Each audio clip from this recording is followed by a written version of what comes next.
This is the Concealed Carry Podcast, Season 11, Episode 7.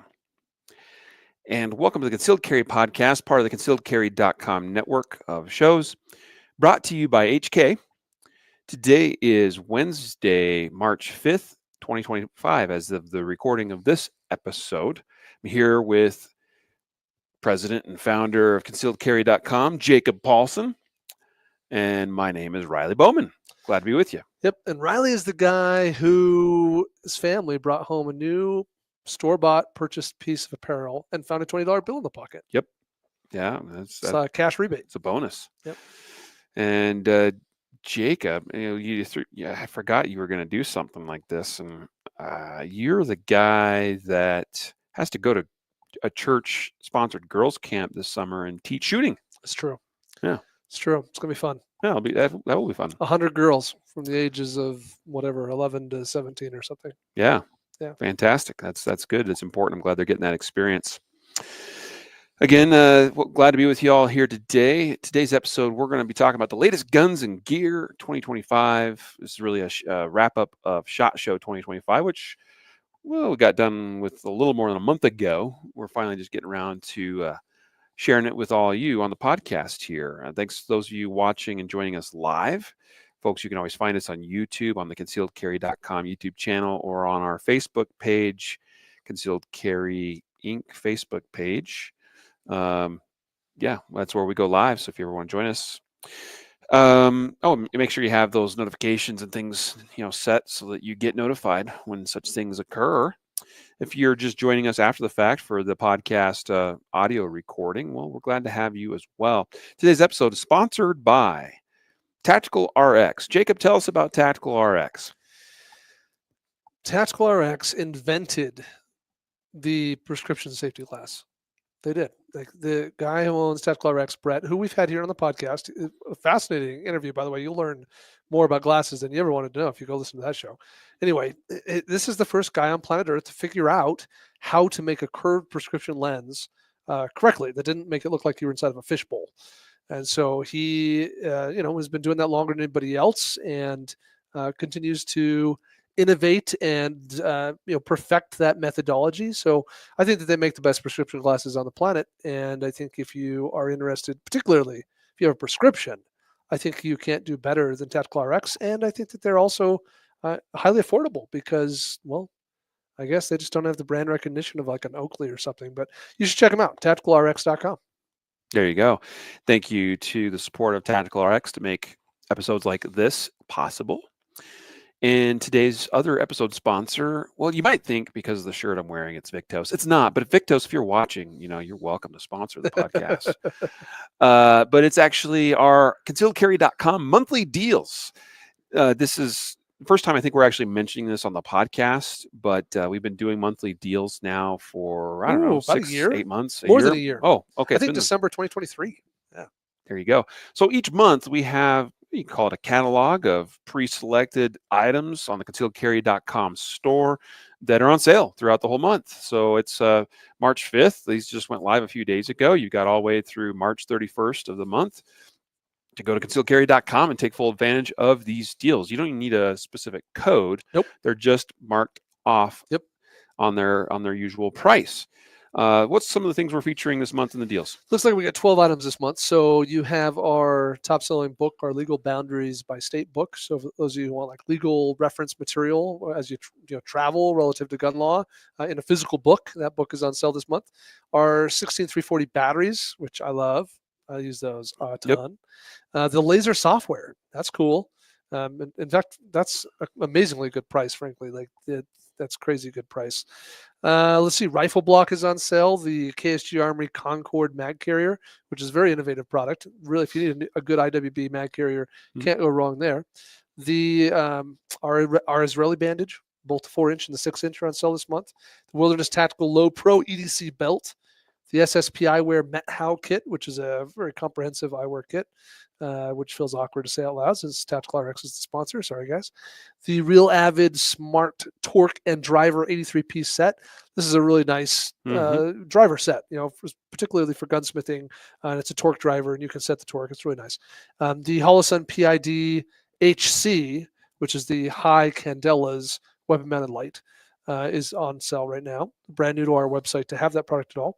The Ulti tuckable holster clip, which is pretty nifty, and the KSG Join or Die T-shirt. I need Which that T-shirt. I could have been wearing it today, and now I realize I've I don't have that epically shirt. failed. I need that. It's available in like 5 colors, Yeah, cool. all the sizes. I might have to order one. Yeah, there you go. In fact, guys, if you want to know where you can find the monthly deals, you can go to concealedcarry.com/monthly-deals. That's a link for you to get there. But you could also just go to the concealedcarry.com main page, click on shop, and one of the categories under shop is monthly deals. That's where I am right now, and I'm looking at the deals right here on my screen. So that's one way you can go find the monthly deals and take advantage of those. So thanks to your support of our sponsors, thank you to your support of us and our web store, I guess, and our various brands, because it makes doing what we do possible. We Yes. couldn't do it without that. I simply would not have jobs. That'd be a problem. Yep. Like paying bills. Yep. So thanks everyone. All right, let's go ahead and get into today's topic. Yeah. Yeah. I got some notes in front of me. So, SHOT Show, for those who are unfamiliar, if you've been listening to this show for a long time, you're probably familiar with SHOT Show. But it's the Shooting, Hunting, and Outdoors Trade Show. It's been going on for I don't know how many years, longer than I've been in the industry. And generally, at least historically in recent history, it's been in Vegas in January every year.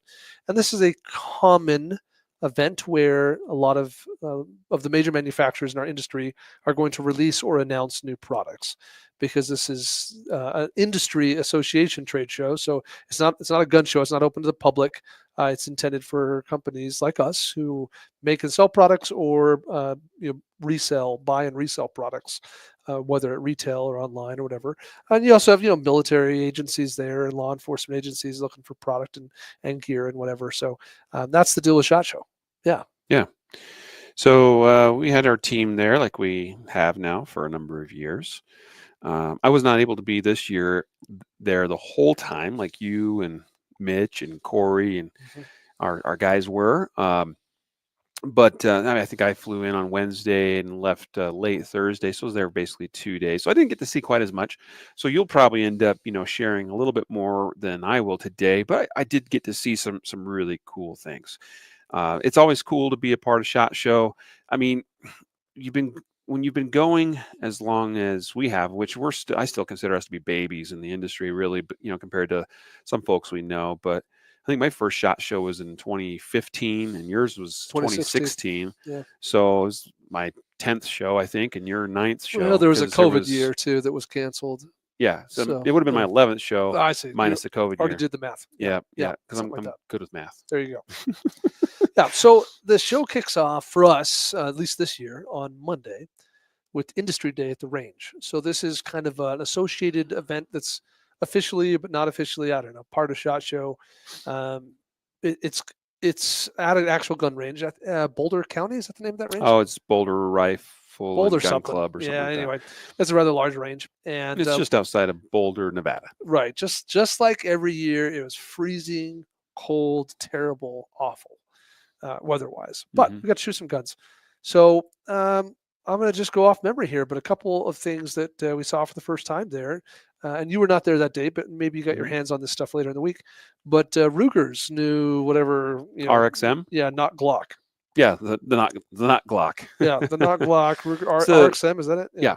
It's a collaborative project between Ruger and Magpul. Correct. Yeah. So Magpul is making the actual grip module thing or whatever. Is it a grip module? I think it is a grip module. I do think, yeah. That's correct. Grip module frame. I don't know. I use those words pretty back and forth because I don't care. But anyway, so yeah, Magpul's doing that, which has some nice features. Frankly, you can get them in different colors. Magpul's happy to pour different colors of plastic into the mold when they make those. It has no finger grooves, even though in terms of compatible parts, this is like a Gen 3 Glock 19. Right. So it's Gen 3 compatible components, but the grip looks more Gen 5-ish because there's no finger grooves.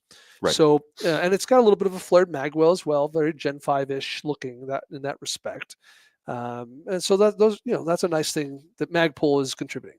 Well, yeah, I mean, so what's interesting about this, you mentioned, grip module, and that is an accurate statement, because that's where this got kind of interesting to me, because it looks sort of like a Polymer 80, home built gun. As far as like that grip module kind of looks that way. Um, the but what's different is, say when you buy, say, like a Polymer 80, and you start drilling all the holes and removing all the material and things, and then putting the locking block and everything into the at that point the grip, or becomes the frame. Those are like all individual parts and components. A traditional Glock, you have your locking block, and the frame's got internal, metal that's reinforcing it as well. The trigger mechanism itself is kind of its own module that drops into a Glock. What they did with this Ruger one is they actually made, and I'm kind of holding up, and I know y'all can't see this, but I'm holding up an image courtesy of rangehot.com. Yeah, thank you for a good image there. But they actually created a what we call it, a firing control unit, or fire control unit. Yes, it is truly a modular control system. Yeah. Yeah. So you can pull that whole, you can basically pull all the guts out of the Ruger RXM. And I think that's a really, I mean, the fact that they've went to the effort to design and figure this out, and design this, not Glock, based around a Gen 3 Glock, but yet it is not. It is kind of its own thing in this regard. You could probably, I mean, I don't know this for a fact, but looking at the barrel profile, the slide, and the internals of the slide, and things like that, it looks like you could probably take a Gen 3 Glock slide and barrel and drop it onto this thing and probably have it function, as far as I can tell. But the actual fire control unit, that portion, which is actually the registered, Serialized fire. serialized, ATF controlled, part of the firearm, you can pull and, drop that, however you want. So that opens up some additional opportunities, probably for folks in the aftermarket, if they want to do some other things with it, or create additional, I guess, grip modules. Sure. Maybe Magpul has. Well, if you want to buy multiple, multiple, maybe you want all three different colors of grip module. Yep. You don't have to buy 3 full guns. You can just buy the grip modules and pull that thing out and swap it around. Yeah. So that's a really kind of unique take, I think, on this version of a not Glock. It's a not Glock. And the grip module itself looks great. I mean, it's got a flared mag well. Looks like it has decent texture. Better, I was gonna say, it's better texturing than a standard OEM Glock. Yep. Comes with the tritium front sight as well, so you get a little bit of a better upgrade there than a traditional stock Glock. Yeah, it's a decent front sight and a blacked out rear, which it makes me so happy that we're finally like getting away from having to put 3 dots on every single sighting system of firearm. Optics ready. So, and I believe that's a RMR, it is an RMR optic cut. And so you can drop an RMR on there, you can drop an SRO on there, you could drop, just about anything from Paulsen that's made for the full-size guns right into that optics cut. Yes. And MSRP, $499. And that's where I think this also gets interesting. Yeah. I mean, you got some competitors out there, that, including ones that have been doing something similar for a while now, like Palmetto State Armory with their version of their not Glock. That's a bit cheaper than this. Who knows where the street price of this is actually going to land, but that's an MSRP $499 for a pretty solid looking, well-designed not Glock. Yes. I mean, it is. Street price might be in the low 400s. Yeah, I mean, I'm looking on Gunbroker right now, and I see some here for $387, $395. Wow, so sub $4. So yeah, I mean, I think that you probably could get this in the $400 range shipped. I'm going to go out there and just say this. I think this is the best thing Ruger has made, for as far as like a semi-automatic pistol, maybe ever. And I don't have any personal experience running it, but to see them execute a Glock copy, I know they don't want us to necessarily, say that. Oh, they said it. Oh, did they? I mean, okay. I walked up to shoot this thing, and they're like, "This is a Glock 19 Gen 3 compatible gun." All right. We got the grip module. I mean, that's they introduced it like that to me. Now maybe I'm getting them in trouble. Whoever worked, if you're now getting yelled at by your superiors. I know that some of these companies, they'll get, they're very much like, I mean, like Ross Martin, for instance, has their, and Yes. we could talk about that We could too, go there because that, next. yeah, Yeah. you know, That's kind of, not a brand new gun, though they have expanded their product line this year. But yeah, but continue. you know, they very much, you know, uh, put that out there as like it's their thing. You know, they don't refer to it as being, you know, at least in an open fashion, as being like a Glock copy. Sure. So that's funny that Ruger took that approach. That's totally cool. And I appreciate that. Actually, just own it. Like we know what it is. We know it's a Glock. We know it's your version of a Glock. But I'm serious. After Ruger, it feels like it's kind of stumbled around a little bit, trying some different things with semi-automatic pistols, like their Ruger American pistols, which Sure. just never really seemed to take off. Some other older things too as well. Some smaller micro compact stuff that just, I mean, the LCP is in LCP2 and some of those LC, what is it, the LC, Well, um, you have the LC9 yeah, the S. LC9 Yeah. series. Those kind of probably do okay, but even some of those have sometimes hit or miss reliability. This should be. I mean, again, time will tell, and we'll have to see. But you know, if they've done things right, and I think Magpul wouldn't have gotten involved. A company like Magpul, I don't think would get involved unless this was done right. This should be a good seller for Ruger, and probably the best semi-automatic pistol they've ever made. Yeah, and you can find two different videos on concealedcarry.com in our video feed Mhm. of us, showing that gun, all the details, breaking it apart, shooting it. So you know if you want to, and all the all of its specs and stuff, you can find right there on our write up on that gun on concealedcarry.com. I think that we are seeing though, and you mentioned Ross Martin. I'm going to go there next, Hmm. and I've not fired the Ross Martin guns. I'm hoping to get my hands on one in the not too distant future, but we're seeing. I think we used to see Glock copies out on the marketplace just for the sake of, hey, this is a top selling gun. If we copy this, we'll do well.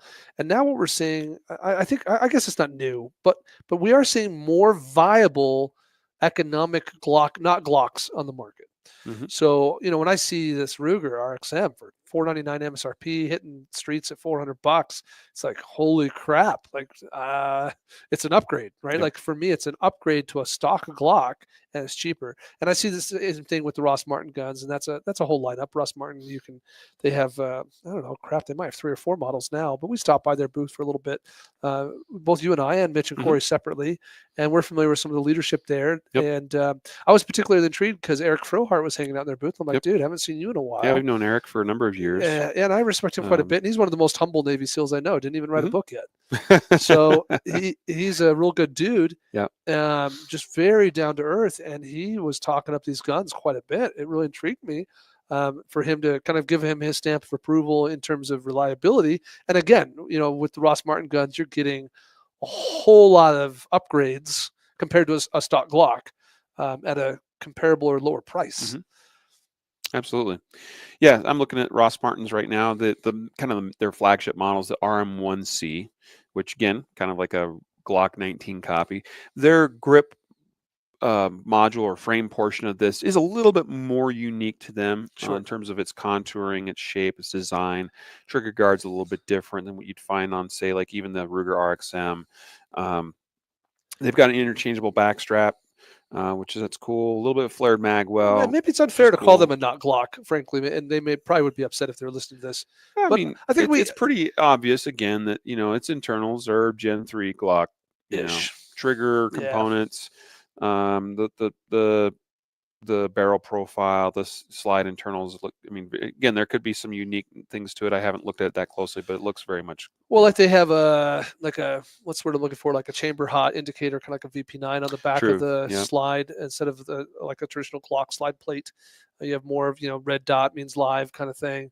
So I mean, just a lot of what I would call upgrades. Yep. Like if I was today, how many times we told on this podcast, it's something like, "Well, just go buy a Glock 19." That's the starting point. Hmm. No, I mean, maybe there's a world now where it's like we shouldn't be telling people just go buy a Glock 19. We should be telling people go buy a Ruger RXM or go buy a Ross Martin or RS whatever was that, S11E7 RCS 1C. I can't remember.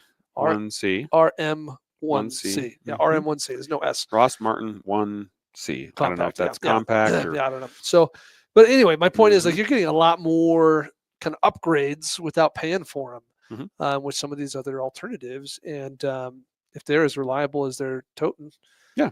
then that sounds pretty legit. Well, I think if you do your part in your engineering, design, and production work of guns like these not Glock copies, I mean, the Glock 19 is a long time proven platform or design of a firearm, and so I mean, there's no reason why they shouldn't run. Well, the leadership of this company is not new at the gun manufacturing game. Mhm, They're coming at this with a great deal of experience. mhm. All the different models, by the way, the Ross Martin. You have the RM1C, again, kind of their main flagship model. They have the RM1C California compliant. Now that's pretty interesting because it sometimes takes years and years for companies to get their guns on the approved California Department of whatever. It's the Is it DOJ or something? Department of Justice? California Department of Justice. Yep, Yeah, yeah. DOJ has to approve a firearm, put it on a list for it to be able to be purchased by citizens in the state of California. They have a California listed RM1C, so that's actually really really smart of them to have. I would imagine they've worked hard to make sure they could get that on that list. So that opens up a pretty big market. California, even though I know we joke about it being anti-gun like it is, and it Oh, it's such is, a huge but state. there's a lot of gun owners in California, a lot of customers. They have the RM1C comped, and that was something that was new to us. We saw that there in their booth at the Hmm. show. So this has got kind of it's sort of like the SIG P365 uh, X, the original like X carry, how that came out, Sure. yeah, no You X said 365, I think. No, it's the P365 one. They have one in the P320 line as well. The not X carry. What I'm trying to say, I'm just having a momentary, senior citizen moment here. X macro. The X macro, thank Okay. you. I was like, The does it OG just X mean X macro. macro? It's Now just they have, standard X macro. It's not comped or whatever, but this is kind of how it's got a port in the barrel and then a port through the slide. It's not a true compensator per se, but that's the idea. So the RM1C comped, which by the way, I mean, here's what's cool about this too for value-minded customers. The RM1C MSRP is $469, and yeah. if you want the comped model, it's $20 more. Yeah. Like Mm. typically you see from other manufacturers Oh, a would be, lot more. quite a Yeah. bit more for something like that. And then they also have the RM1S, which is a smaller version of the RM1C. So it's more of a subcompact. I think, and that's where my brain was at when I was Mm-hmm. thinking, yes, yeah. And Mm-hmm. I'm scrolling gun broker, and these RMS, or excuse me, the Ross Martin guns, depending on the model and the color and stuff, probably talking 430 to 475 on the street. Like that's a Yeah. very affordable gun. Yep. Yep. Yeah. So something worth, at least taking a look at, and would love to have more hands-on time myself. I know Jacob, you as well, just to kind of get a feel for these and see how they do. But from what we've seen, from what we've handled, they seem pretty solid. Yeah. Yeah. Agreed.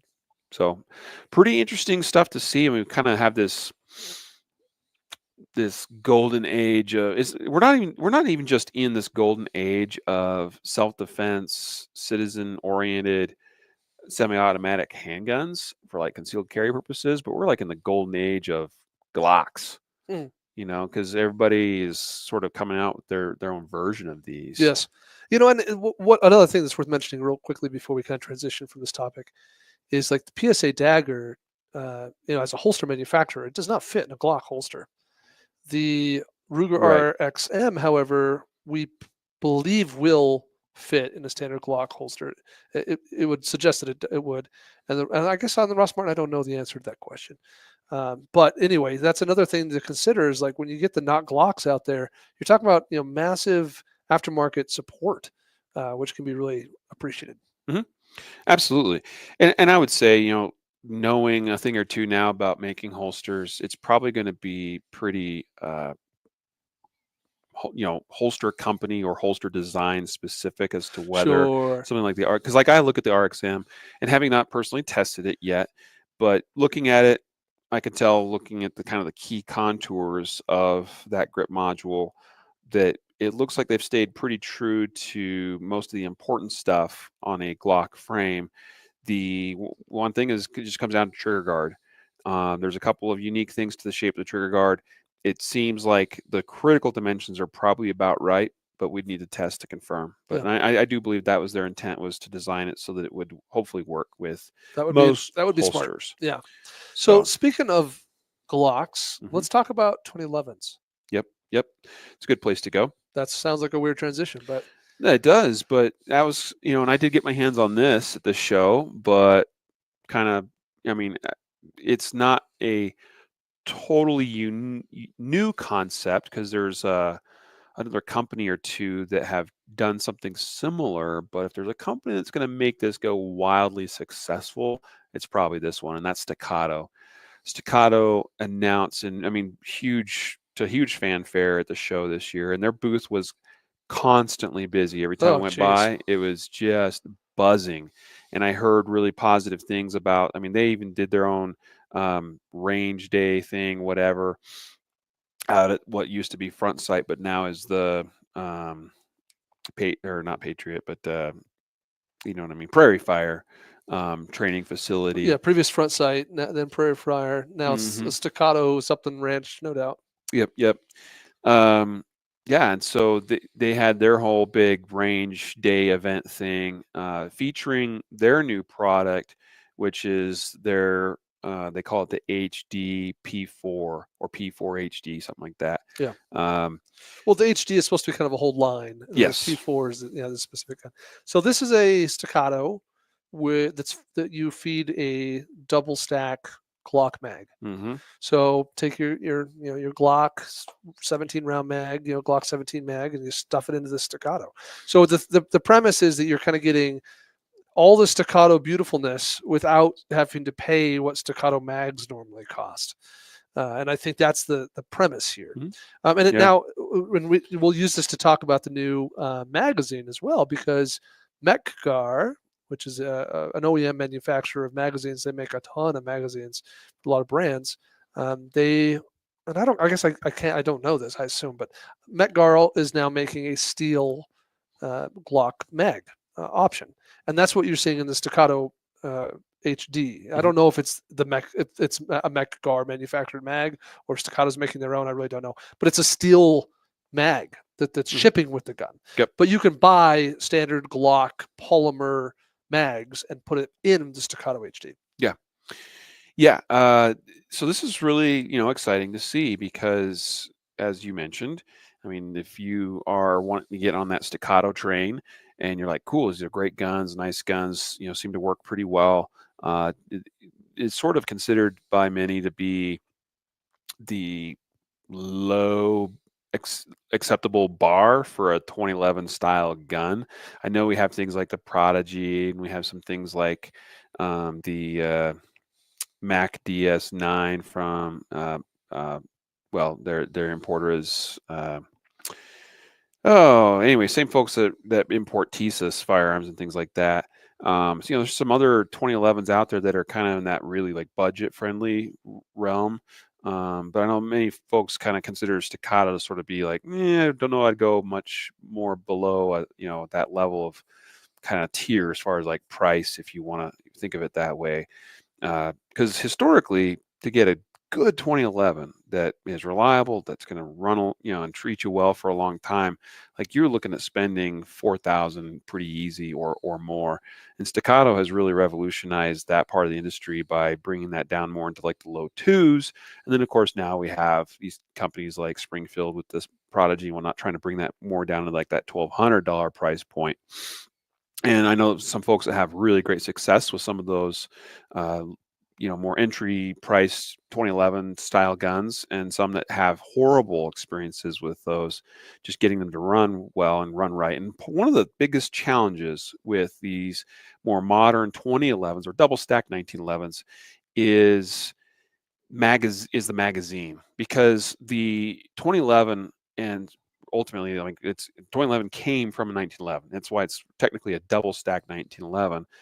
That's a grip profile and size and dimension that's designed around a 45 ACP cartridge. Yeah, sure. And so now you basically try to downsize the magazine to make it work with 9mm size bullets or cartridges, and that creates some geometry related issues as far as getting bullet from magazine into chamber, doing that reliably, having the magazine still, feed them properly and not get jammed up in the magazine and things like that. And so that's where one of the big limitations in 2011s have been is the magazines. And there are some that work great and there's some that don't. Now I'm talking about magazines, and there are some guns that work great and some that don't. And there are some guns that run with certain magazines but not with others. And so you see kind of this challenge here. And that's why the Staccato HD family, you're correct, the HD is sort of this family of guns. And they announced the P4, which is the 4-inch model. And then in the spring 2025, they're anticipating to release the P4.5, a 4.5-inch version of the same gun. These run off of Glock mags, and so the one thing we know with Glock mags is they work. Pretty reliable. So if you can get a gun design, and they're also pretty affordable. And that's a huge bonus, because you're talking with other 2011s. It's like, cool, you might get a gun that works, you might get magazines that work, and you might spend 50, 60, 80 bucks for a magazine in some cases for some of those guns and still not have them work. Well, now we know at least we can eliminate the magazine as being part of the problem. And so if we can get the gun design itself to reliably feed out of those Glock mags, which reports I'm hearing is that these HD pistols from Staccato are doing just that, then that you should be good to go. And it also makes a transition for a lot of folks easier if they've come over from striker fired pistols like a Glock and they already have. I mean, like, I don't even actively carry or shoot Glocks all that often these days, but I still have like 20 probably mags at least sitting at home, gathering dust. Sure. Well, even like in the aftermarket world, like how many companies make Glock mags? Yep. I mean, set aside the Glock OEM mag, there's tons of companies out there to make mags for Glocks, which presumably would also all be compatible here. Yeah. So it's what we see is the Staccato is growing very rapidly as a company and in terms of their brand, and props to them for this latest innovation. Yeah. I did want to add one real quick note that I think is interesting. Talk about mags. Now, I mentioned MechGar now has this new mag that is a Glock mag that's a steel frame mag. That if you're wondering like why, like there's couple. The way Glock mags work is there is steel in there, but there's kind of a polymer housing over the top of the steel. Yep. And like making it just steel only, like most gun manufacturer mags are, means there's more space in there. And so this the MechGar Glock 19 mag, instead of holding 15 rounds, I think it holds 17 rounds. And their Glock 17 mag holds 19 or something. I can't, I'm spitballing numbers off the top of my head. The point is you get a little bit higher capacity by getting rid of the polymer shroud on the outside of that magazine and going steel only. Now, Shield Arms, I think, came out with the first kind of steel Glock mag this many years ago now, maybe 4 or 5 years ago, 6 years ago. But it required changing out the mag catch, because the mag catch on the Glock was going to be damaged if you just shoved this new steel mag in there. Well, the new MechGar steel mags, they claim, will do no damage to the existing mag catch. You do not need to swap out the mag catch at all. They're just good to go. Just shove it in the gun and go, which I think is also very interesting. And makes me start to wonder, like, why would I use normal Glock mags anymore? Yeah. Yeah, I liked what I felt from handling these at the booth there at SHOT Show. The other really cool thing, innovative, I would say, that they did, they made these fully ambidextrous. And here's what's unique about that. It's not a newfangled thing at all to have an ambidextrous thumb safety on a 2011 style pistol. But having an ambidextrous slide lock or slide release, that is kind of a unique thing. And so these have actually a slide lock, slide release on the, for lefties on the right side of the gun. And that's actually, I think, pretty innovative that I saw with these. So that's pretty cool. The mag release button can be reversed from either side. So, it's not truly fully ambi as far as like you can't, at least I think that's, if I'm understanding correct, I'm looking at pictures here. Yeah, it looks like it's just reversible. So, that's fine, you can at least do that. That's not a big deal for folks if they feel like they need to do that.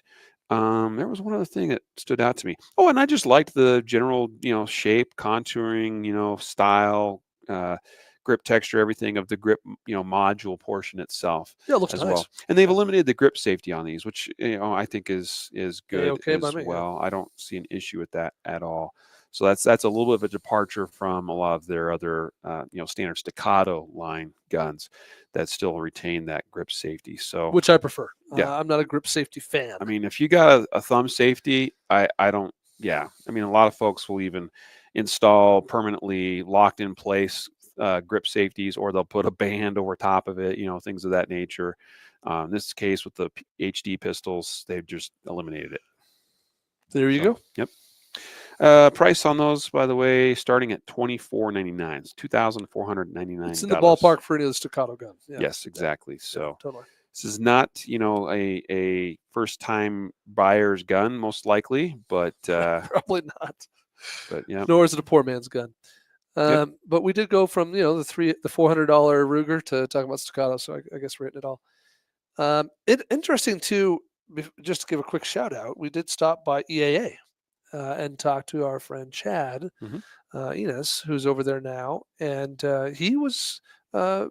He gave us a sense that their I guess we can't call them 20, their double stack 1911s are worth checking out as well. And I've never, shot one of those before, but that might be an interesting option too for those who are looking for a very economic, budget-friendly double stack 1911. I mean, EAA has been in the game for quite some time, and they're importers of firearms from all over the place, especially Turkey. Gerson is probably their biggest well-known brand right now as far as guns.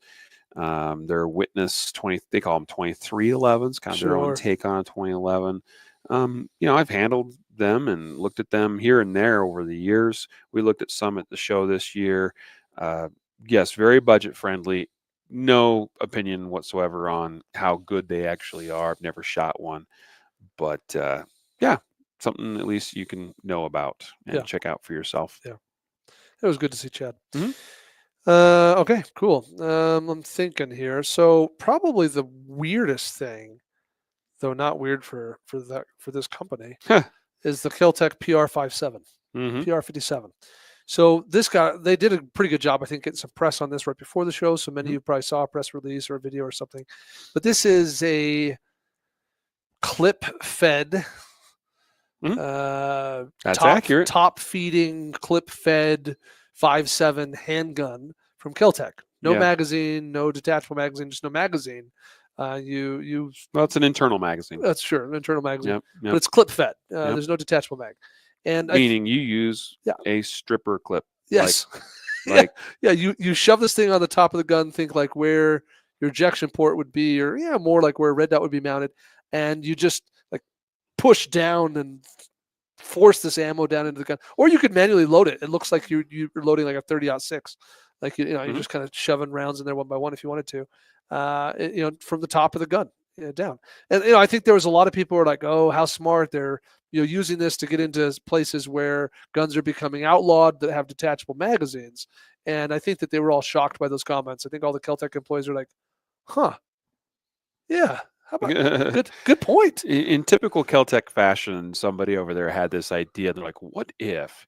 And they just kind of run and they march to their own beat. They make weird crap. And some really cool stuff over the years, and some other things are kind of like, And this is one that I saw, and we even had a chat within our internal team here when it first was announced. And I was, some of the guys on the team were like, "Yeah, that's kind of cool. I like that." And I'm looking at it, and I'm like, "Man, like to me, it's kind of gimmicky and silly and not super practical." But that is certainly me speaking for me, because I don't have any desire to, and except for in a fun capacity, like, hey, this is kind of unique and fun. If I'm just going to go to the range and blow off some pew pews for kicks and giggles, I don't have a problem with that. But from taking this as a serious self-defense gun, kind of, even think about it this way, Jacob. This is going to be my main gun. This is my gun. This is the one I train with, I practice with, shoot with, which first of all would be a very expensive proposition, because 5.7 millimeter ammo is not cheap. No. That's one of the big knocks for it not being super practical, because it's going to be expensive to practice a lot with. But if that was going to be the case, I don't like the idea of spending my range sessions having to shoot my 20 rounds and then grab a stripper clip thing with rounds and shove those in with my thumb. Like, that just seems kind of, I'd rather just dump a mag, insert another mag. That's me. But I think it is a unique design, and true to Kel-Tec form, is affordable, Very affordable. right? And in the 5.7, realm, that's pretty cool. This, to it's give you an it's affordable. I mean, let's clarify affordable. idea. Well, I mean, I was actually So right now, I think the MSRP is intended to be $299, but right now they're hard to get. So right now they're kind yes. of an item where if you could get your hands Oh, on there we are. one, $399 MSRP. yeah. So $399. Excuse Yep. me. So sub $400, $400 gun. But I think like on Gunbroker, I'm checking right now, and there's like I can only find one on Gunbroker, and they want 650 because it's only one. It's just only one. Yep. Right. So yeah, once the market gets a little bit more of these out there, it's gonna be very affordable. Yeah. Yeah. If you're a 5.7 fanboy, you're probably going to go buy this gun. Right. Understand that for a long time, if you wanted a pistol chambered in 5.7 by 28 millimeter, FN was pretty much your option. And that was like $1,000 gun. Yeah. And since then, you've had Ruger and a couple other companies come along and do this. And Kel-Tec is, coming in right in there at that, street price, easily sub $400 mark, which is pretty good. And the other reports from folks having actually shot this, did any of you guys? No, we shot it. Yeah, that's what I thought. Yeah, it's just fun. You saw it shot, like recoil wise, pretty all good and happy. Yeah, no problem. Easy It's to really shoot. Clean, really shootable. Mm-hmm. The takedown's actually really clever and interesting too. And we have two videos on our website that feature this. One where we're shooting it, and then another one later at their booth where we talk to the company about it. But the takedown's weird. You actually push the trigger forward in the trigger guard, and it just comes apart. Mm-hmm. Yeah, that is interesting. What did you think of, say, like the actual trigger itself, like pressing the trigger? It's very Kel-Tec-y. So it feels more like a double action trigger. Sure. I would not call it an ideal trigger, but I I think Kel-Tec makes things to be able to say we thought of that. Mm-hmm. I don't. I don't own a Kel-Tec. I've never seen a Kel-Tec that I thought, man, this is the best gun I own. This is a gun I want to carry. This is the gun I'm going to reach for in a bad situation. Mm-hmm. I have right now. I'm trying to think through the whole collection. I'm pretty sure I just have one Kel-Tec, and it's a sub 2000. I really like the sub 2000. I still think the sub 2000 is awesome. Actually, it's one of my. It's maybe not the most practical thing in the world. I don't like. It's not practical. Pull it out. I don't know. I mean, it's not fun to shoot. I mean, it's hard to get a good cheek weld. I mean, if you put a dot on it, it's fine. But like shooting at irons, it's hard. Yeah, there's some things, but I still think it's pretty cool. It's a cool gun. They've released an updated, Gen 3 version of that, by the way. Yes, that you could actually mount a dot on. That is, I think, is quite a bit of an improvement over the original. I still like it. And my kids, man, they've shot that and they think the sub 2000 is awesome. Anyway, it is cool. All Kel-Tecs are cool. I think that everything they do, I'm like, hey, that's cool. I just just like maybe a little less practical. So there you go. That's the what's it called again? The PR57. PR57. I don't know what PR stands for, but yeah, PR57. Yeah, we're a confusing industry with the way we name products. I still can't figure it out. Should we talk about aim point and Glock now? Sure.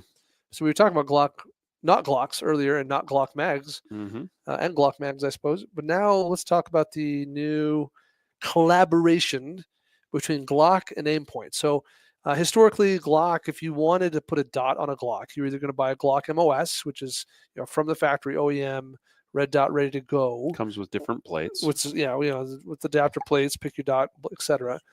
Which, by the way, if you don't know, sorry Glock, but I think they probably have a sense for this, but don't trust those MOS plates. Like, not the best reputation. I've seen so many red dot failures where, like, literally the red dot detaches with the plate or from the plate from the gun, so that red dot is no longer there. Yeah, unnecessary use of the word literally, though. I know. So that was for you. So earlier, you and I just now we were running an errand, and someone dropped literally, and I just about lost my mind. We'll circle back and I'll tell you what it was. So I was like, that's not true. Anyway, so yes, So MOS, I think, has not been getting a great reputation in the marketplace, and so now Glock is coming out with this new A-cut Mhm. Glock that accommodates a new aim point product called the COA. COA, yeah, COA. COA, yeah. Hmm. And um, this is hard for me to voice an opinion on because I actually really like this A-cut. I think it's really good. The problem is, like, we're in an industry, a community right now where I would like to see less optic footprints. And when we say footprint, for those who aren't following, we're talking about the actual dimensions of the optic as it's mounted to the slide, and the lack of uniformity is a disaster. Oh yeah, we just got I have the new CC9 from HK. Hmm. It's what I've been carrying around lately. Hmm. And the CC9 has an RMSC footprint, which thank goodness we're starting to see on those subcompact, those micro compact guns. We're seeing some uniformity. Most of them now are shipping with the RMSC footprint, which means I don't need an adapter plate to use the vast majority of the most popular red dots out there. The most popular red dots out there are already ready to go for the RMSC footprint. So I can just direct mount it to the slide and move on. But in the full size gun world, it is a mess. That it could be coming with its own proprietary cuts. Now I need an adapter plate for this optic, a different adapter plate for that optic, or it could be, that it's not a proprietary thing, but it is not the one that I want for the optic I purchased or I want to purchase or I want to use. So I need an adapter plate. And these adapter plates are not cheap either. You talk about another, maybe on the low end, $40, as much as $80, $100 for an adapter plate to be able to use the several $100 optic you just purchased. So I certainly want to be a advocate for having more uniformity and less of these different footprints, so that we have less of this problem. However, this new aim point A-cut that is which we are told will be exclusive to Glock for at least a year or 2 years or some period of time, I think is really good. I really like it. The way it's set up is you kind of are tucking the dot under a lip in the front of the footprint of the cut as you direct mount this to the slide, and then on the back you're mounting your actual rear sights with 2 screws down over the other lip of the back of the optic, and it just felt so snug, so consistent, and also less prone to human error in the mounting process. It also makes it a lot easier on the aftermarket side to swap out the rear sights. Yeah. Or to have some consistency with the rear sights relative to the optic, since it's part of the actual optic mounting. So anyway, for whatever that's worth, I was pretty impressed with the A-cut. The aim point, the COA is an aim point.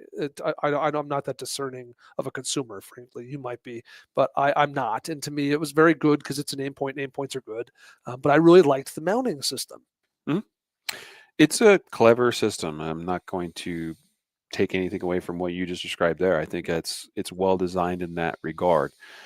It's and I like you just pointed out, I think one of the big benefits of how this system works is, like you said, if I want a different profile or height of a rear sight, assuming that the aftermarket is supporting, or Aimpoint themselves is providing, different rear sight height or profile options, it's really easy for me to swap, because I just got to undo 2 screws and put a different rear sight in. So that to me is a huge benefit, because otherwise you typically have to, push one out, use a sight pusher tool, that kind of thing. And this just seems like a really simple way of attaching the rear sight. That's not entirely unique. Like there's some systems, particularly for like 2011 pistols, you got like Dawson makes something that's kind of similar, where you can swap out rear sights in a similar fashion, but as part of their plate solution for optics on like a 2011 style pistol. But this is really cool. The optic itself, just to be clear, it's a pretty big optic, and it's got kind of a unique shape. And one of the things that bothered me a little bit about it, Jacob, just we have to look at this from a concealed carry standpoint. This definitely, I look at this and I go, hey, this is a great setup for a duty pistol. I think it's probably a great optic for that. It's got it's a bigger window than what the Aimpoint Acros have, Sure. P1 or P2 Sure. series. So that's cool. That's nice, right? But this is probably not super concealed carry friendly. And part of the reason why, not just size, it's a large optic, but also some of the shapes to it are not very organic, pretty angular, and so it might pose a printing issue for some of you. They're like, hey, this would be great for me, and I want to conceal carry that. Might be a little bit of a challenge to not have some of the corners or whatever of that optic print. You might be able to conceal your grip and things, well, because you've used a good uh, wing or claw or maybe even a wedge, but sometimes those larger optics can be challenging to conceal under a shirt. So that's something to be aware of. Well, I think we're talking about something that was designed and produced with law enforcement in mind as the Yes, target consumer. absolutely. So Aimpoint, I think the vast majority of their business is law enforcement. Very That's much their so. target consumer, would make sense why they would collaborate directly with Glock on this, because Glock is the top brand among law enforcement. So Yeah. anyway, for whatever that's worth, but they're making good stuff. Yeah. The final thing I'll add to this is just looking at their already existing product, like your Acro P2, which again is another larger optic, very much more duty oriented, although it's got a little bit more of a rounded, organic kind of shape that might make it a little bit easier to conceal with if you're looking at it from that perspective. But here's where I'm kind of stuck a little bit with this Koa optic, Jacob, and the A cut that goes along with it, is I'm not sure if it solves enough problems for it to be like really the next best thing since sliced bread, because the acro itself honestly has a really solid way of mounting to a slide, instead of relying upon screws that you're screwing into the slide or into an adapter plate. It just has kind of like a red dot optic that you typically find, or a red dot optic mount that you typically see on like carbine rifles, that just pinches it, use it through the use of a rail. The one weakness of this type of optic cut or adapter plate with respect to mounting Acro P2 optics was the plate itself, or whatever that's mounting to that kind of little rail piece that it actually clamps down onto. If there was a failure, it's that. But if you have a good aftermarket plate, or you have a custom milled slide for that Acro P2 footprint that's done well, really there is nothing wrong with how an Acro P2 mounts to a pistol, as long as it's Loctited correctly, torqued correctly, and you put like maybe a witness mark on there. You check occasionally, like you have nothing to worry about with an Acro P2. So I don't know that the Koa like solves this like huge massive problem like we see with some other optics, where we screw the optic itself into an adapter plate and an adapter plate screwed into a slide, and there's multiple failure points like that. But it's still a cool solution, and I'm kind of curious to see how things continue to evolve, because we are in this day and age now. We are in the heyday of red dot optics on pistols, and we're seeing a lot of different things done. We're seeing some standardization in some areas, and then we see something like this totally new, show up to the market. And it's like, okay, cool. Does that turn into something that solves problems, or maybe becomes a little bit more widely adopted? I don't know that this is it, but I'm always open to see kind of where it goes. Yeah, like I said, would like to see more uniformity, but I like it. Yeah. I like the A cut for sure. Hmm. Yeah, but exclusive to Glock, and right now only Aimpoint's making something that works on that A cut. Yeah, exactly. So it's sort of like there probably doesn't have a lot of opportunity in the foreseeable future to get a lot of traction. Yeah. I see this as probably being successful with getting some large LE contracts, and that's probably exactly what they want. Sure. So like kudos to them. Yeah. All right. Next thing I was thinking about, and I saw these at Range Day, though later we went to the Mantis booth and got a whole bunch of video, which you can go see on our site on concealcarry.com. If you haven't noticed a trend, by the way, we've really been upping our game on the video side at concealcarry.com. So certainly you can get all our videos on YouTube and Facebook, but on concealcarry.com itself, if you go there and you click on the video page, or if you just scroll to the bottom of the homepage, we have a new video experience. So I'd encourage you to look for these videos there. But anyway, Mantis has got a lot of new things in the hopper or just now coming to the market. So you have some, of course, innovation on their Blackbeard series as far as ARs and stuff like that go. Dry fire with your carbine. They have a new, man, I wish I could remember the names of all these products. Holy crap. But they have a new kind of simulator kind of thing, using your projector, using some sort of laser training device tool. It might be with an R, that might be the Raven or something. Anyway, that looks pretty good. And last year they had that kind of in beta mode to test at the show, and now it's ready for market. So you can buy that. And then they have a new actual dedicated laser training pistol, which they call the Titan. And I don't think it's for sale yet. It's not on the market yet, but they said it's going to be $199, and it has a Mantis built into it. So it's cheaper than buying a Mantis X10, but it has a Mantis X10 in it. I mean, the downside is you might want to use your real gun for some of these things, depending on what drills or exercises you're conducting in dry fire. But I'm very impressed with this new Titan dedicated training gun. I think that's going to be really interesting. And then they had some new virtual reality thing that was in beta test mode that I don't know what it's called, and I don't know when it'll be available, but it was fun. I can totally see some listeners right now like, why are you bothering telling us about it if you don't know what it's called, Jacob? Well, Riley's over here Googling it, so maybe he'll figure out what it's called by the time I get done talking. Well, I was actually looking on their website and just to see what they have listed for actual products. They have nothing listed that you just mentioned yet. So none of that is available. So it's coming yet. Some of those things we got the sense though were like on the fringe, like it's about to hit the market. Mm-hmm. And I didn't actually make it to the Mantis X booth this go around this year, which I regret. I would have liked to have seen some of that, more firsthand. But the pistol, the dry fire laser training pistol, laser training pistol. Yeah, that to me sounds very intriguing. Probably the most promising thing I see that has applicability to folks like us, folks like maybe many of you watching or listening to this podcast from a training perspective. A reasonably priced solution that allows you to integrate training with laser systems. I think that's very intriguing, especially at that price point. Yeah, and obviously they're trying to create an ecosystem of products, right? Like from where they started to where they are now, it's like, hey, let's cover like they obviously the original Mantis, then the Laser Academy.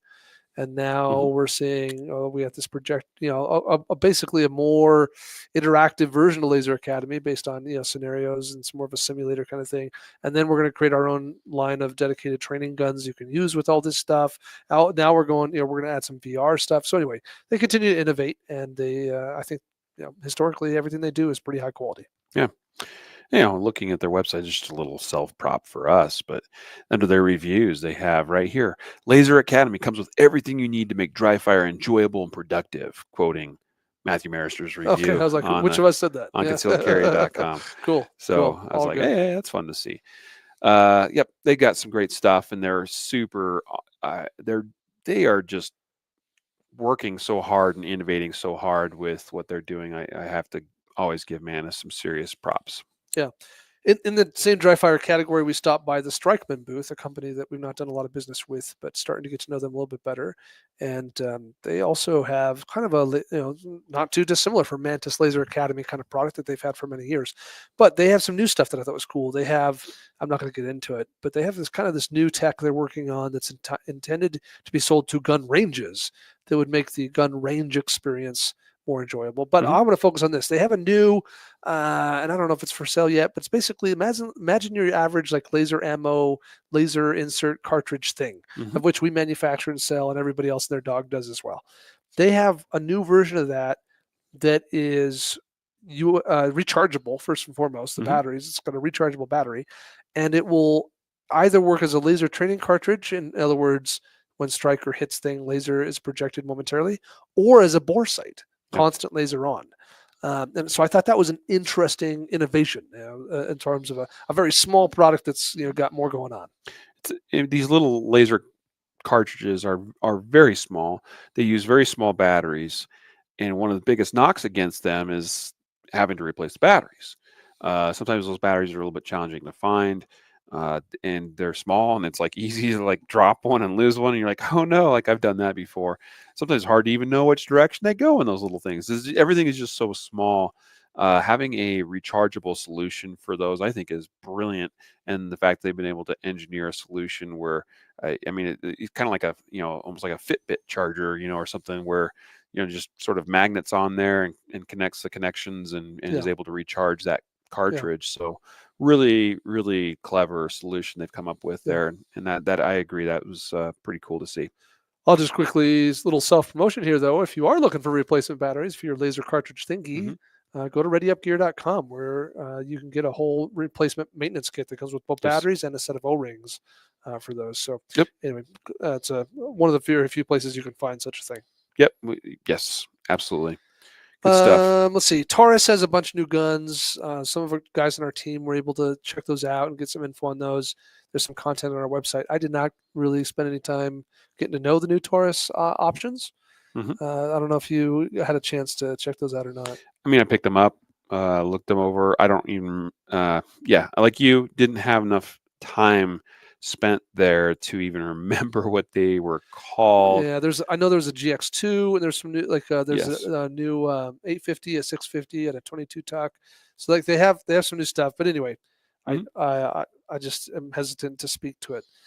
Yep. But I think just generally speaking, Taurus seems to be up in their game. They continue to try and trend toward getting away from being a economic low value manufacturer and trying to go to the marketplace and say, hey, no, like we out with the old, in with the new, like we're putting out quality stuff, and I Yeah. think that we're seeing that.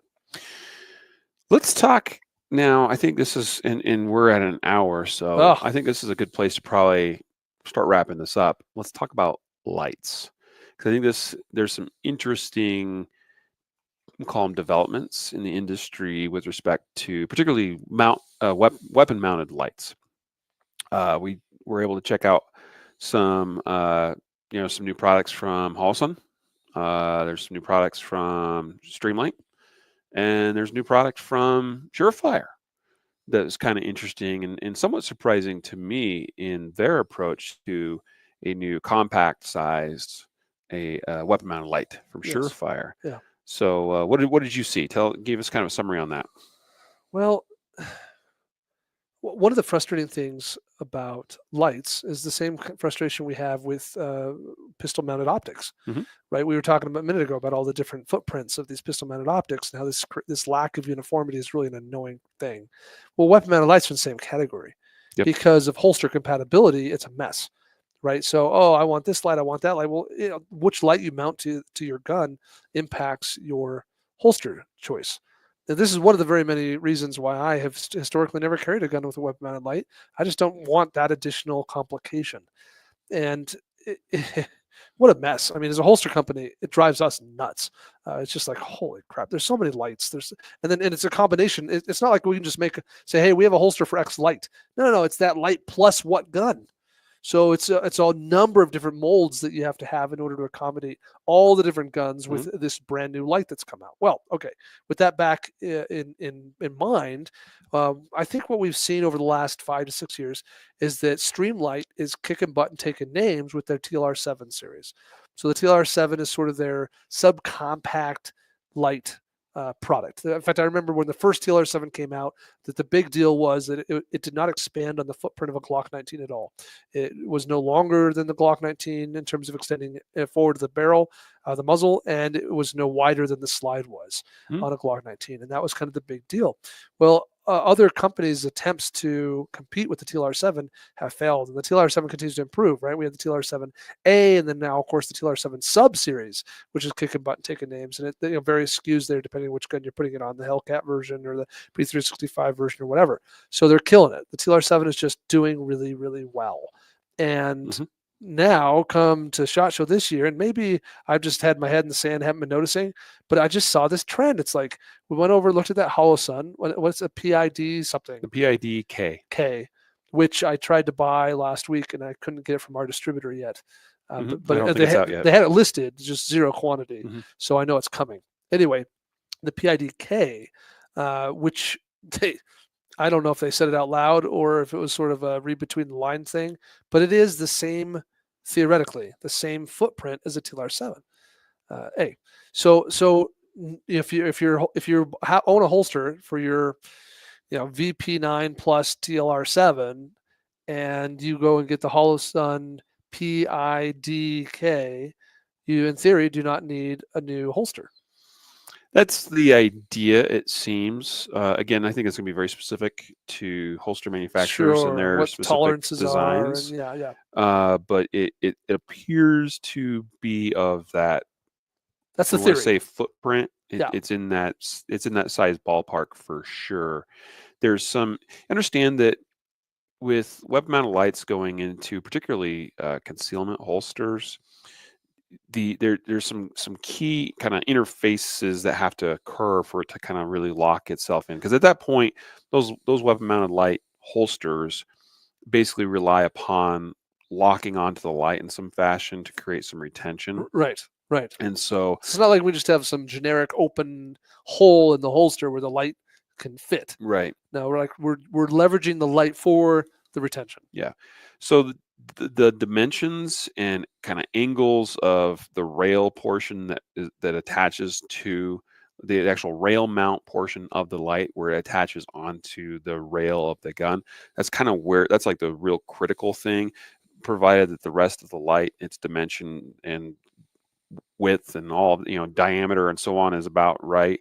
uh, where that rail mount portion is, if those dimensions are right, then you can probably make them work with, make this light work with this holster that's made for, say like a TLR7A or TLR7 sub.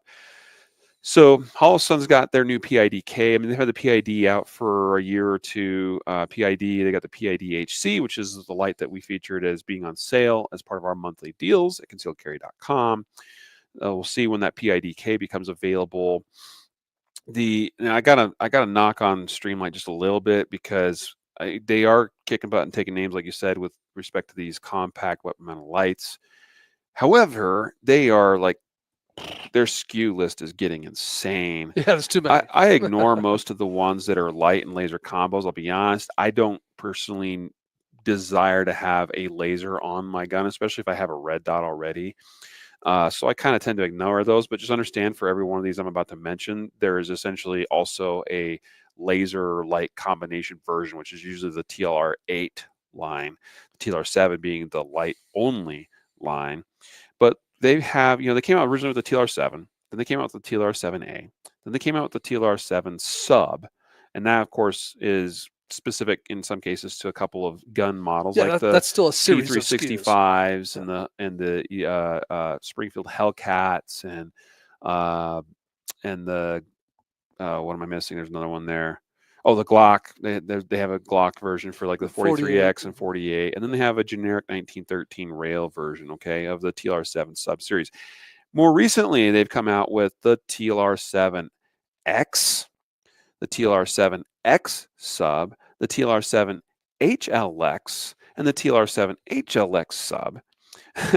And so it's like, we're just, and most of these are pretty much dimensionally the same to their predecessors, except for in the case of the TLR7 HLX, that has a deeper lens for the light itself. It looks like everything else is pretty much the same, but the lens, the actual, like, say, lens cap portion of that light extends out further forward, which could make, some compatibility issues with holsters. Like, I can tell you right now, it's something we're looking into, but any of our Revere holsters we make at KSG Armory for that fit something with a TLR7 probably do not currently work with the TLR7 HLX, because of that major dimensional change as far as elongating that light lens. But anyway, just kind of giving you a little bit of an overview on some of that. I'm not going to go into detail. Maybe one day we do an episode where we go into a little more detail on some of these models, because I think there's probably some people that are interested and maybe don't know all the nuances of, well, this does this and this does that, and this fits this and this fits that. Interestingly enough, and this is what kind of blew my mind, Now we're going to was Surefire. Surefire coming out with their XC3 weapon light. And what's interesting about that is that this appears to be, again, kind of in that footprint or envelope of to kind of basically fit into a holster design for a gun that works with a Streamlight TLR7. This is the first time I've ever seen that I can recall Surefire sort of bowing to the Streamlight gods, because usually Surefire has been an industry leader in terms of innovation and product design for a lot of years, making high quality light products. I mean, they're sort of the upper echelon tier in many respects for weapon mounted lights. And I mean, and I have several other products. I've got an original X300, X300 Ultra, X300 Turbo, and so and they're great lights. They're solid lights. They've experimented a little bit in the past with some compact or subcompact weapon lights, like the XC1. I don't remember if there was an XC2. There probably was, but this one's called the XC3, and it seems very intentional that, hey, here's a TLR7 version, except made by us here at Surefire. Yes. I think you're spot on. I mean, you hit on the head, which I think is good for the marketplace. I think it's good for the marketplace to say, hey, let's conform. Again, as a holster manufacturer, maybe we're more uber sensitive to this than the average consumer. But if you're the kind of person who changes up your gun on occasion, or your gun and light combo on occasion, then you're probably just as upset as we are about the constant variance from different products, different tools. And so, yeah, love seeing a little bit of conformity to a footprint that we can all kind of get behind. So yes, it is weird though. Like you said, it is kind of takes you back to be like, wait, Surefire is saying we'll conform to the Streamlight standard, envelope footprint standard, whatever. Like, oh, okay. But seeing Holosun do it also, I think sort of sends out this signal of, hey, like we don't need to have another dimension, footprint, envelope, whatever for these subcompact weapon mounted lights. Like, let's just all get on the same page here. Yeah. Now you'll have to decide for yourself whether the Surefire light versus a Streamlight light or Holosun light is the right one for you. What is interesting to me, Jacob, just looking at stats on the XC3 from Surefire, is that it frankly is getting beat by today's latest and greatest Streamlights. 550 lumens, 7200 candela for the XC3 Surefire light. Compare that to their latest. I don't know if comparing it to a TLR7 HLX is fair, because the HLX does have that elongated lens, which is going to help it significantly in the candela department. But you can get an HLX a TLR7. Excuse me, I grabbed the wrong one. Yeah, the TLR7X. Nope, I missed. See, that's the thing. That's what's so tricky about all these different Streamlight SKUs. Oh, maybe I swear I saw that. Maybe it was the. That's interesting, because if you look at the TLR7 HLX sub, which is no different in dimension than the standard TLR7 sub lights, there's an option using their rechargeable SLB9 battery to get 1,000 lumens of output with 10,000 candela, which definitely, I mean, that's basically like double the performance or close to of the Surefire XC3. I thought I saw the TLR7X also had the capability of generating the 1,000 lumens, but I'm only seeing that now under the TLR7 HLX, which again has the larger lens. Either way, just seems kind of interesting. It's like, okay, Surefire finally coming to the market with something in that size category, but sort of a little bit behind the power curve and some of the statistics in terms of performance. But yeah. So you have to decide for yourself, what's right for you. One thing I know from personal experience with Surefire products is they are built to last. Yeah. I wouldn't say Streamlights are built to fall apart, but are they on the same level of like hardcore? Like there's literally, this is for you, Jacob. Surefire lights, examples of them that have taken bullets and still are functional. Like that's kind of like the thing that Surefire has prided themselves upon, is like, we make duty grade, true like military grade, like take you to the war and back kind of performance in lights. And so that's what you're basically paying for. So you're going to pay more and presumably get a higher standard of quality. That's again for folks, I think, to figure out, decide on their own. Yeah. I don't know. I have much of an opinion there.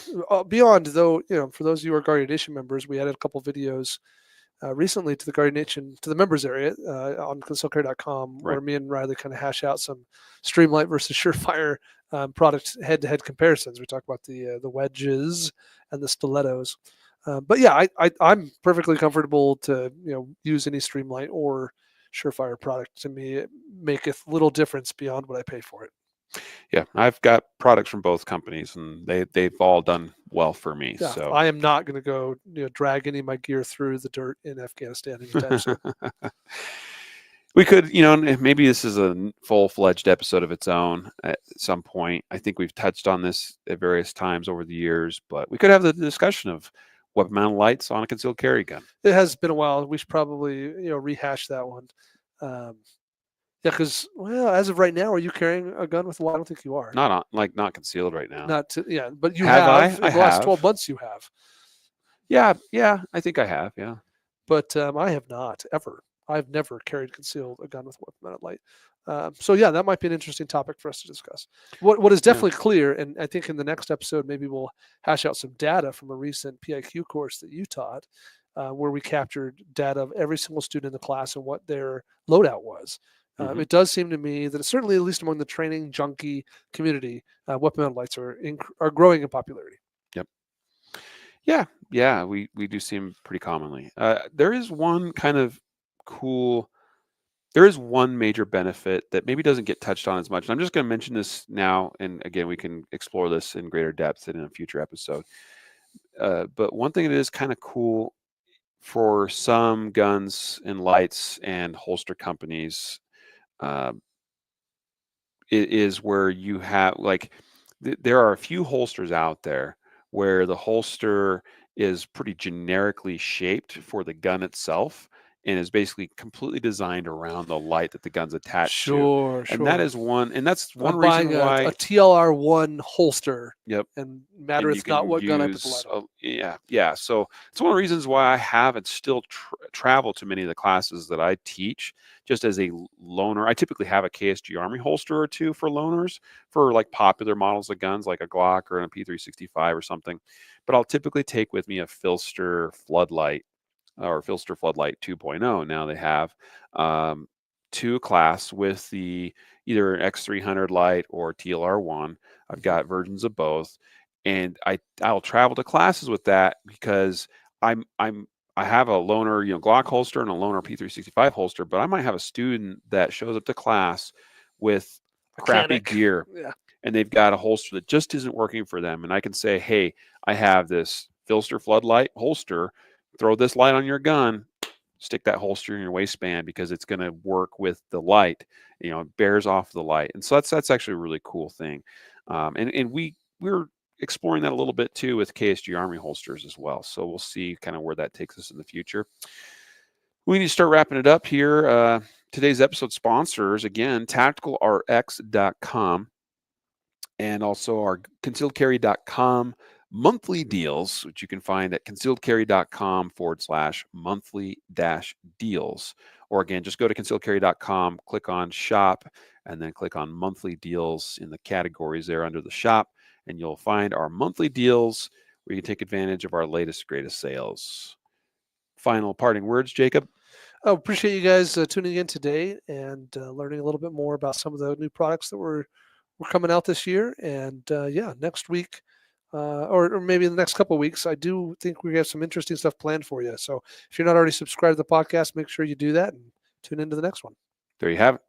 So with that, we'll let you go. Thanks for tuning in. And until next time, a reminder to train right, train often, and train safe so you can fight hard, fight fast, and fight true. Take care.